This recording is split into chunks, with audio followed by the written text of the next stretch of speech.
Nice. Come on, move up a little bit. Come on. What am I doing? Oh, they didn't skip a frame. Okay. I thought they would. We've won, boys. We've won.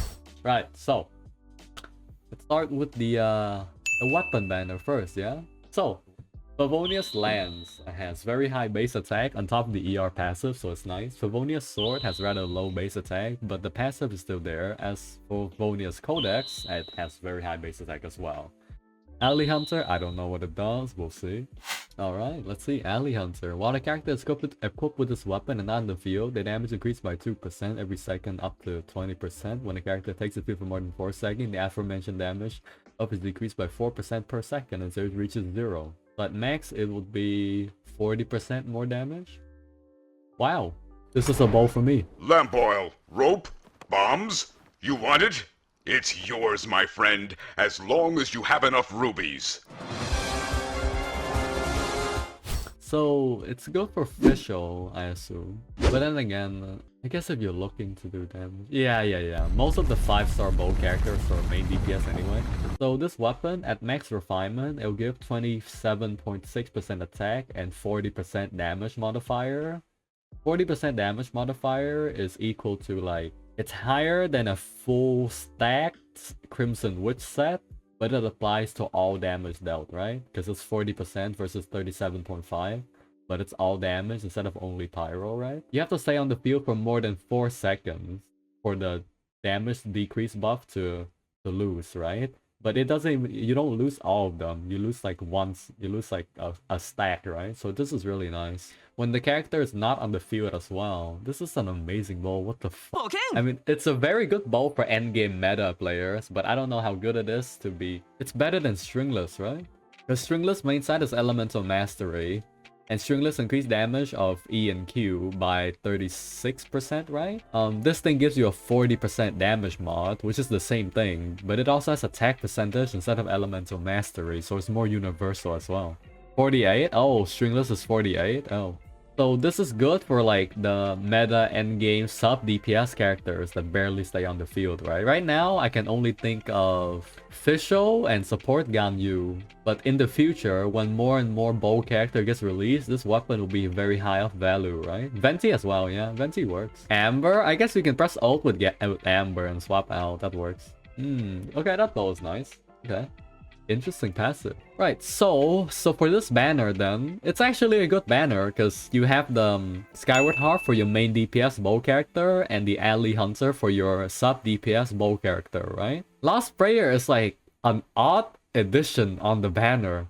It's like, who the fuck do you want to use Lost Prayers on? The Barber on the banner? The banner weapon doesn't make sense. Alright, I guess Favonius makes sense with Barber. Favonia, the triple Favonius weapon. See, this is, I don't know. Okay, this is me, but I'm molding. But like, why the fuck? There's 3 Favonius weapon and a sacrificial, right? And there's a Favonius sword over here. I'm like, why? Could you just get all the Favonius on one goddamn banner? But you know what? Who am I to ask, yeah? Alright, for the weapon banner, Skyward Harp is a very nice weapon for a main DPS bow character, and Alley Hunter seems like a very powerful sub DPS bow. Lost Prayer, I feel like, is overrated for a lot of people because for Lost Prayer, you get a stack once every 4 seconds, right? You get a stack once every 4 seconds, and after 16 seconds, you get your maximum bonus, right? When you do the damage comparison, I think usually it's like, if you have 3 to 4 stacks on Lost Prayers, it will start to out-damage Skyward Atlas at the same level of refinement. The problem is, right, to me, my bias is like, I guess it's only really good in co-op events, right? Where you can stay on one character for so long. The counter argument would be the increased crit rate makes it easier for a lot of players to build their gear, which makes sense, right? Lost Prayer is better because it makes it easier for people to build their artifacts. So it's not a too bad weapon, but it's also, in my opinion, not the best book. Like, not the best catalyst weapon. Once again, Alley Hunter, very nice bow, very nice passive, amazing passive, good high base stats as well, and sub stats. And the passive is super nice for endgame meta players with the swap comps. Triple Favonius weapon, always a good addition. Sacrificial, good for Changyun, and maybe Beta. Then next is the character banner. When I look at this character banner, I just see, I see the reason why people are pulling it and the reason why I'm pulling it.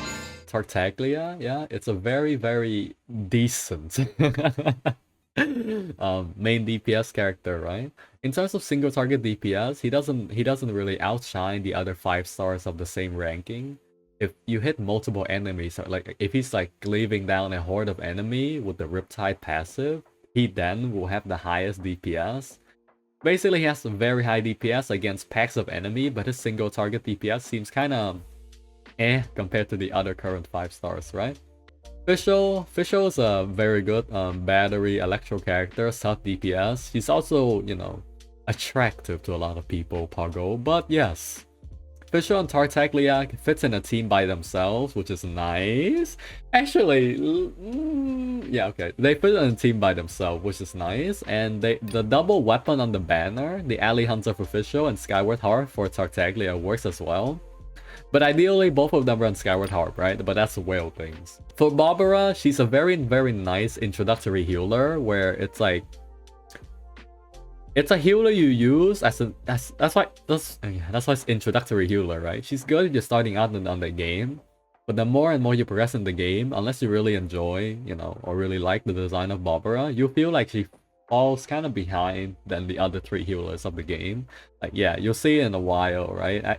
As you progress more and more into the game, we reach like account rank 45, account rank 55. You start to appreciate like Bennett, Diona, and Jean more than Bobber and Chi-Chi. Because Bobber and Chi-Chi's biggest downside is that their abilities does not generate any energy for their team.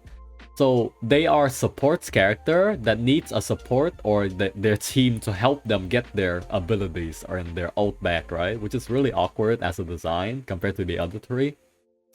I said this before, but I can say it again. There's 2 types of healers, right? First is the players that heal just enough to stay alive.